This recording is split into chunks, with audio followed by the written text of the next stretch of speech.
ججز کی اپائنٹمنٹس کے حوالے سے اس وقت ہمارے پاس جوڈیشری میں افسران کی کمی ہے. تقریباً 70 جوڈیشل مجسٹریٹ سول ججز کی پوسٹ خالی ہے, سینئر سول جج کی پوسٹ خالی ہے, اے ڈی جیز کی پوسٹ خالی ہے.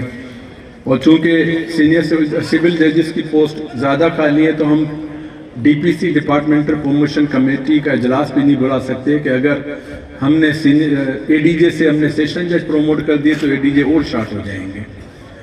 ہمارا پروسیس آپ کو پتہ ہے, خاص طور پر جو ینگ ایڈوکیٹس یہاں موجود ہیں جنہوں نے سول جج کے ایگزام کے اندر اٹیمپٹ کی ہے, کہ سول جج کے اپائنٹمنٹ کا سلسلہ شروع ہو چکا ہے. فرسٹ فیز میں جو ٹیسٹ تھا اس کا رزلٹ آ گیا, سیکنڈ فیز میں ریٹن ٹیسٹ ہو چکا ہے. انشاءاللہ جلد ان کی جو کاپیاں ہیں وہ چیک ہونے کے بعد وہ رزلٹ اناؤنس کر دیں گے, اور پھر جو سکسیسفل کینڈیڈیٹ ہوں گے ان کے وائوا ہوں گے. اور اس کے ساتھ ساتھ سول ججز کے اپائنٹمنٹ کا جیسے ہی پروسیس شروع ہوگا تو ہم ڈپارٹمنٹل پروموشن کمیٹی کا اجلاس بلا کر جو پروموشنز ہمیں کرنے ہیں سیشن ججز کے لیے, ایڈیشنل ڈسٹرکٹ اینڈ سیشن ججز کے لیے اور سینئر سول ججز کے لیے, وہ ہم فوراً کریں گے.